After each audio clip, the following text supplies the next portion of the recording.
मेरे ससुर हर रात नौकरानी की मालिश करते हैं। नौकरानी कमरे से निकलती तो लंबी अंगड़ाइयाँ लेती। एक दिन मैंने सोचा कि मैं भी ससुर से मालिश करवाकर देखती हूँ। एक दिन नौकरानी के कपड़े पहने और ससुर के कमरे में जाकर सफाई करने लगी।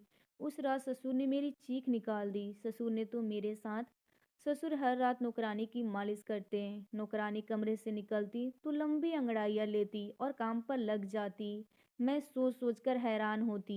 एक दिन मैंने सोचा मैं भी ससुर से मालिश करवाकर देखती हूँ ससुर कैसे मालिश करते हैं।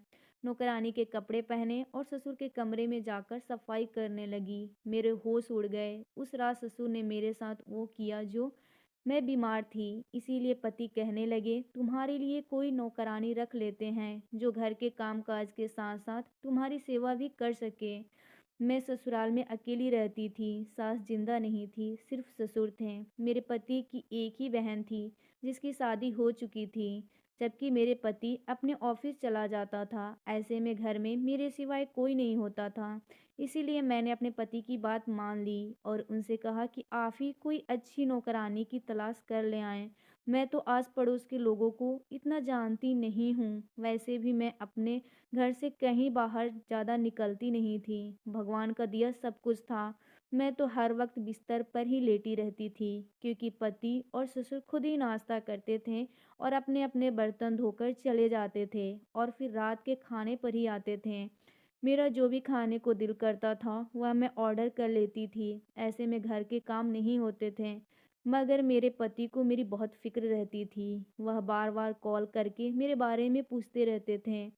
हमारी पसंद की शादी थी, इसीलिए मेरे पति मुझ पर जान छिड़कते थे, क्योंकि मैं जवान और खूबसूरत थी। मेरा पति मेरी खूबसूरती और अदाएं देखकर दीवाना हो गया था मेरा, और वह चाहता था कि मेरे पैर जमीन पर ना उतरें। अब तो वैसे भी मैं इसके बच्चे की माँ बनने वाली थी। मैंने अपने पति को यह खुशखबरी बहुत जल्दी सुना दी, इसीलिए वह मुझसे और भी ज़्यादा खुश था।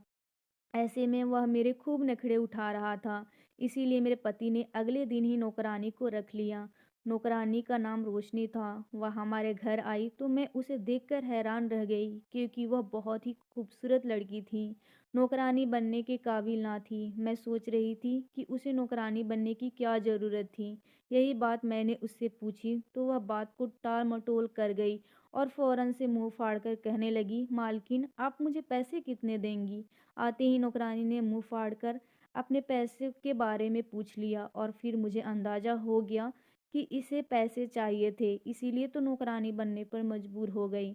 इसने जिस तरह से मुंह फाड़कर पैसों का पूछा था, मैंने भी वैसे ही जवाब दिया और कहा कि अगर तू रात दिन यहाँ रह जाओ तो मैं तुम्हें इतनी तनख्वाह दूंगी जितनी तुम मांगोगी। दरअसल मैं चाहती थी कि वह दिन रात मेरे साथ रहे, दिन में काम कर ले और रात को मेरी टांगें दबा दे। यह सुनकर इसने जोड़कर अंगड़ाई ली और उसका दुपट्टा नीचे सरक गया। मैं इसका जिस्म देखकर भी हैरान रह गई। वह तो मुझसे भी ज़्यादा खूबसूरत थी और मेरी तरह नखरीली भी थी। तभी तो कहने लगी कि ठीक है मालकिन, आपके पास रात दिन तो रह लूँगी। यह सुनकर मैं खुश हो गई। आजकल के लोगों के बड़े नखरे होते हैं। वह रात को काम करने पर तैयार नहीं होते थे, लेकिन इसने पैसे बताए तो मैं चौंक गई। इसीलिए अपनी औकात से ज़्यादा पैसे मांग लिए थे। मैं इनकार करने लगी थी, क्योंकि इतने पैसे शायद मेरा पति देने पर तैयार न होता। लेकिन फिर मैंने यह सोच कर रख लिया कि रात को जब मेरा पति अच्छे मूड में होगा उससे यह बात मनवा लूँगी। मुझे यकीन था कि वह मेरी बात मान लेंगी, क्योंकि मुझ पर उनकी जान बसती थी। इसीलिए मैंने नौकरानी से कहा, ठीक है, इतने पैसे दे दूँगी, मगर तुम्हें काम तो सारे आते हैं ना? मेरी बात सुनकर उसने सर से दुपट्टा हटाया और सर खुजाने लगी। मैंने उसके बालों की तरफ देखा। उसकी चोटी इतनी लंबी थी कि मेरे होश उड़ गए। इसके बालों से इतनी अच्छी खुशबू आ रही थी कि मैं मदहोश होने लगी। वह बोली कि मैं घर के सारे काम करना जानती हूँ और खाना तो ऐसे बनाती हूँ कि आप उंगलियां चाटते रह जाएंगी। यह सुनकर मैंने अपने दिल में कहा, कमबख्त, इतनी खूबसूरत भी है और काम भी सारा आता है। खैर अब तो बाद में पता चलेगा। इसीलिए मैंने इसे फ़ौरन रख लिया और जल्दी से 3-4 काम बता दिए और अपने कमरे में आराम से लेटकर नाटक देखने लगी। यह नाटक मेरा फ़ेवरेट था, इसीलिए मैं इसमें इतनी मगन हो गई कि पता ही ना चला और शाम हो गई। मैं वक्त देखी तो याद आया कि मेरे पति ऑफिस से आने वाले होंगे। मैं फ़ौरन वॉशरूम गई, नहाई और तैयार हो गई। मैंने नया सूट पहनकर बाल बनाए और बाहर आ गई। अभी मेरे पति नहीं आए थे, मगर ससुर आ चुके थे। मैं किचन में गई तो हक्की-बक्की रह गई। नौकरानी मुझसे भी ज़्यादा ज़बरदस्त पकौड़े बना रही थी और मेरे ससुर चाय पी रहे थे। मैंने ससुर से कहा कि यह हमारी नई नौकरानी है, आज से हमारे साथ दिन-रात यहीं रहेगी। मेरे ससुर ने सर हिला दिया और पकौड़े खाने लगे। शायद उन्हें नौकरानी से ज़्यादा पकौड़े में दिलचस्पी थी। मैंने देखा कि नौकरानी किचन में माली की तरह भागकर काम कर रही थी। यह मुझसे बर्दाश्त नहीं हुआ, तो मैंने उसे गुस्से से कहा, चाय के साथ पकौड़े बनाने को किसने कहा? यह सुनकर नौकरानी ने मेरी तरफ चेहरा किया और कहने लगी कि मेरा अपना दिल चाह रहा था कि शाम की चाय के साथ कुछ चटपटा हो जाए, इसलिए मैंने बना दिया। अगर आपको नहीं पसंद है तो आप अपना पसंद बता दें, मैं आपके लिए वही बना दूंगी। मैं अभी कुछ कहने ही वाली थी कि पीछे से मेरे पति आ गए और मेरे कंधे पर बाजू रखकर कहने लगे, मेरी प्यारी बीवी को पकौड़े से ज़्यादा प्यार है। यह सुनकर मैं उसे घूरी, आज तुम किचन में कैसे आ गए? यह सुनकर मेरे पति कहने लगा कि मैं तुम्हें ढूंढते हुए किचन में आया था, मगर किचन में इतनी अच्छी खुशबू आ रही थी कि मैं सीधा किचन चला आया। यह कहकर मेरे पति ने एक पकौड़े अपने मुंह में डाल दिया और उसे खाने लगे। मैंने उसे फौरन रोक दिया कि तुमने हाथ तो धोए ही नहीं हैं। यह सुनकर उसे भी एहसास हुआ और हम दोनों किचन से बाहर चले आए। रात हुई तो मैंने अपने पति से कहा कि आज बाहर खाना खाते हैं। यह सुनकर वह कहने लगे कि यार, आज तो नई नौकरानी रखी है, इसके हाथ का कुछ अच्छा खाते हैं, इसके हाथ का कुछ अच्छा खाने दो, कल बाहर खाना खा लेंगे। यह सुनकर मेरा मूड खराब हो गया और मैं उससे नाराज हो गई। मैंने कहा, लगता है नई नौकरानी आपको कुछ। यह सुनकर मेरे पति ने अपने कानों को हाथ लगाया और मुझसे माफ़ी मांगते हुए कहने लगे, यार मैं तो ऐसे ही बात कर रहा था, वह बेचारी खाना बना चुकी होगी, वह भी बेकार जाएगा। पति ने सफाई दी तो मैं आगे बढ़कर इसका कान पकड़ लिया और उसे कहा कि अच्छा, वह आती ही बेचारी हो गई, इसका इतना ख्याल है, और मैं जो तुम्हारे बच्चे की माँ बनने वाली हूँ, इसके कोई फ़िक्र नहीं है। मैं नाराज़ होकर उससे दूर जाकर बैठ गई। मेरे पति की जान पर बनाई थी। वह मेरे पास आया और कहने लगा कि मूड खराब मत करो, अभी खाना खाने चलते हैं और वापस आते हुए तुम्हें आइसक्रीम भी खिलाऊंगा। यह सुनकर मैं हंसी और हम खाना खाने चले गए। हमें वापसी पर बहुत देर हो गई। मेरा पति तो फौरन बिस्तर में घुस गया, जबकि मैं किचन में आ गई, जहाँ पर सारी चीज़ धुली धुलाई और सही तरीके से रखी हुई थी। मैंने फ्रिज का दरवाज़ा खोला तो खाने की खुशबू ने मेरे कदम रोक दिए। मैंने चम्मच से उठाकर मुंह में डाला तो मुझे खाने में इतना जायका लगा कि वाकई नौकरानी के हाथ में तो जादू है। मैंने फ्रिज बंद कर दिया और सोचा कि सुबह नाश्ते में खा लूंगी। हम नौकरानी को बोलकर नहीं गए थे, इसीलिए इस बेचारी ने हमारे लिए ज़्यादा खाना बना दिया था। तभी मुझे याद आया कि मैं नौकरानी के कमरे में भी देख लूं कि वह सो रही है या नहीं। मैंने सुबह उसे उसका कमरा दिखा दिया था, इसीलिए वह सोने के लिए खुद ही चली गई थी। मैं किचन से निकली और नौकरानी के कमरे के दरवाजे पर हाथ रखा। मैं देखना चाहती थी कि वह जाग रही है या सो रही थी, मगर दरवाज़ा अंदर से बंद था, इसलिए मैं अपने कमरे में आई और सो गई। सुबह मेरी आंखें देर से खुली। मेरा जिस्म बहुत सुन्न हो रहा था, इसीलिए मैं नहाए बगैर बाहर निकल आई।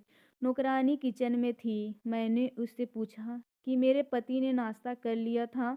यह सुनकर उसने जवाब दिया, जी हाँ, ऑमलेट, पराठा और चाय पी ली थी। रोज़ मेरे पति यही नाश्ता करते थे, इसीलिए मैंने यह बात नौकरानी को बता दी थी। तभी मुझे ससुर का ख्याल आया तो वह कहने लगी कि हाँ, उन्होंने सिर्फ चाय पी थी। मेरे ससुर नाश्ते में सिर्फ चाय पीते थे और फिर कॉलेज चले जाते थे। मेरे ससुर कॉलेज में लेक्चरर थे। यह सब कुछ कर मैं नौकरानी की तरफ देखने लगी। आज भी वह बहुत ज़्यादा तैयार थी। उसने आज अपने बालों को खोल रखा था और लाल कपड़े भी पहने थे। उसने मुझे नाश्ते को पूछा तो मुझे रात वाली सब्जी याद आ गई। मैंने उसे कहा कि मुझे फ्रिज में रखी सब्जी गर्म करके चाय के साथ दे दो। यह सुनकर वह कहने लगी कि मुझे नहीं पता था कि आप दोनों बाहर खाएंगे, इसीलिए मैंने ज़्यादा सब्जी बना दी। यह सुनकर मैं उससे कहा कि हमारे घर में सब्जी वैसे भी ज़्यादा बनती है, हम सुबह नाश्ता भी उसी के साथ कर लेते हैं। यह सुनकर उसने मुझे सब्जी गरम करके दी और कहने लगी कि मैं आपका कमरा साफ कर देती हूँ। इसी वक्त मुझे याद आया कि मैं उससे पूछूं, तुम्हें तुम्हारा कमरा अच्छा लगा था, बिस्तर अच्छा था या नहीं।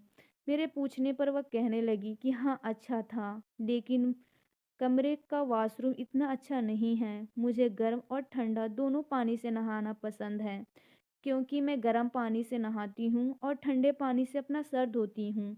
यह कहकर वह किचन से निकल गई और मैं इसी बात पर हंसने लगी और नखरे तो ऐसे दिखा रही थी जैसे घर की नौकरानी नहीं बल्कि महारानी हो।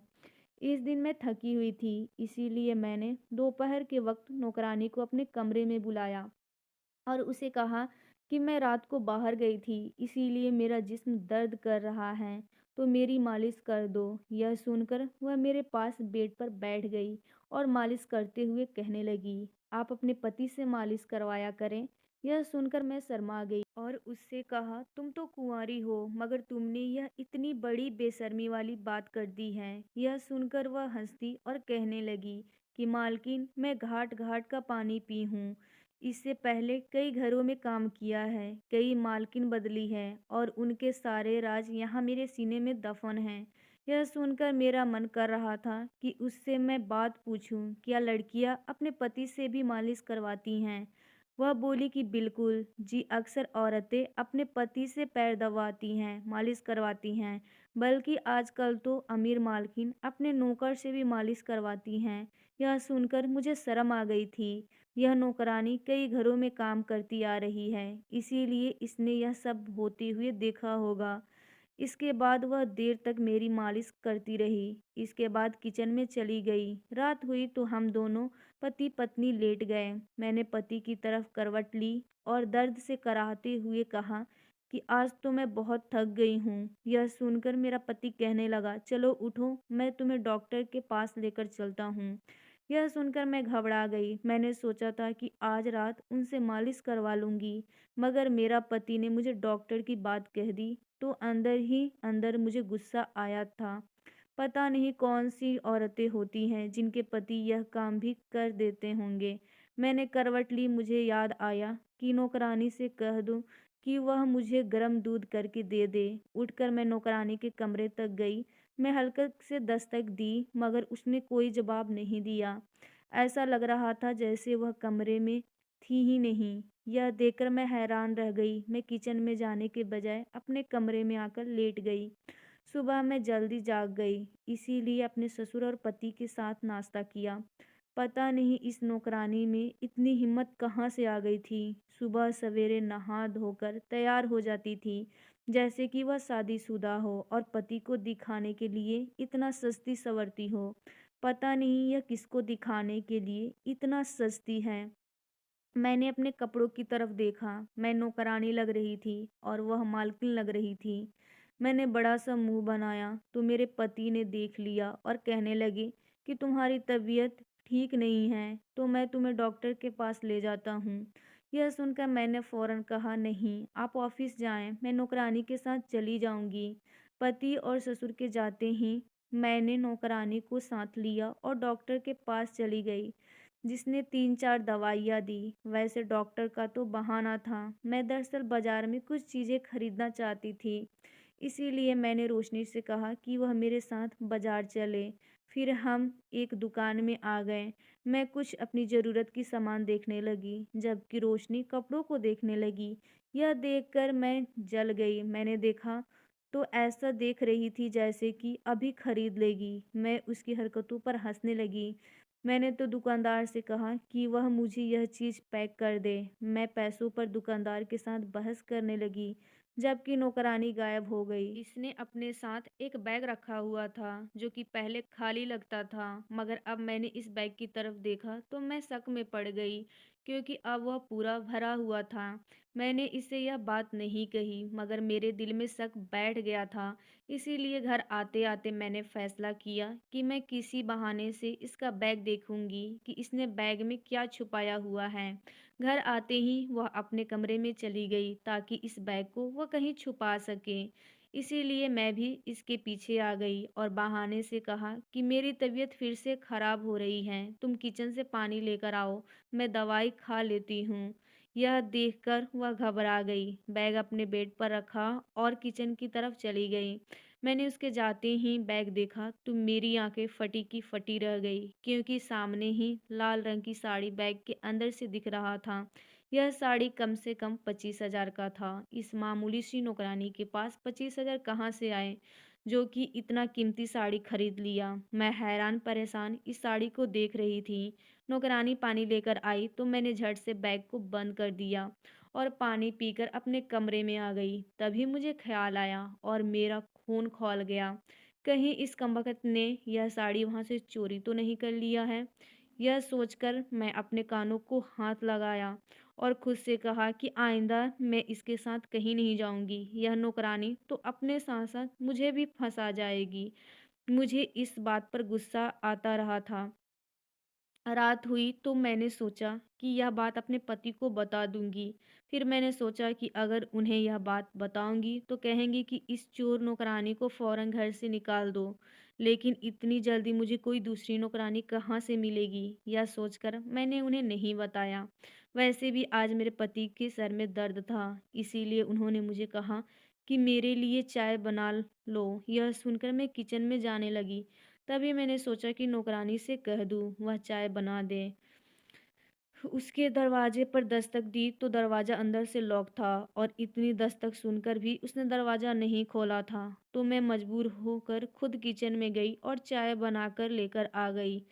चाय बनाने के बाद मेरे पति जल्दी से सो गए, लेकिन मुझे नींद नहीं आ रही थी। मैं डॉक्टर की दवाई इस्तेमाल कर रही थी, इसीलिए रात को नींद की परेशानी होती थी। बार बार उठकर वॉशरूम जाना पड़ता। आधी रात के वक्त मेरी आंख खुली तो मैं अपनी खिड़की से किसी को बाहर सहन में देखा। मैंने ध्यान से देखा तो हैरान रह गई, क्योंकि वह नौकरानी थी और वह दुल्हन के रूप में थी। इसने वही साड़ी पहनी थी जो इसने सुबह चुराया था।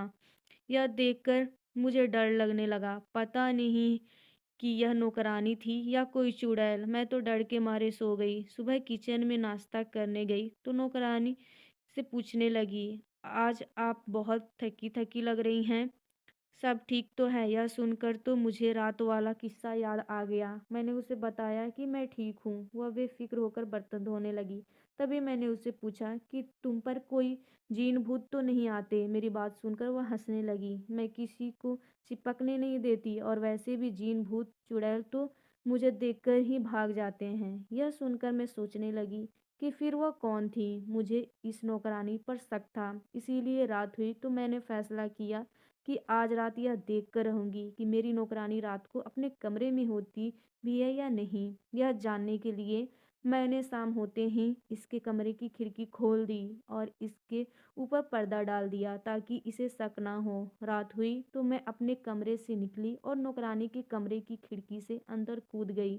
कमरे में अंधेरा था। मैंने जैसे ही लाइट जलाई मैं हैरान रह गई, क्योंकि बिस्तर ऐसा पड़ा था जैसे इस पर कोई इंसान कभी सोया ही ना हो। बिस्तर पर कोई सिलवट तक नहीं आई थी। बिस्तर पर अब तक वही चादर बिछी हुई थी जो मैं बिछा कर गई थी। इसका मतलब था कि यह एक रात अपने भी बिस्तर पर नहीं सोई थी। इसीलिए तो मैं जब भी इसके कमरे में आई इसके अंदर से मुझे कोई जवाब नहीं दिया था। अब मैं शक में पड़ गई। यह अपने कमरे में नहीं सोई तो कहाँ और किसके साथ होती है? यह बात जानने के लिए मैंने घर के तमाम कमरों की चाबियां उठाई और कमरे के सभी कमरों की एक एक करके चेक करने लगी। तभी मेरे ससुर के कमरे का दरवाज़ा बाहर से खोला तो मैं शर्म से पानी पानी हो गई, क्योंकि सामने मेरी नौकरानी मेरे ससुर के बिस्तर पर लेटी उनसे मालिश करवा रही थी।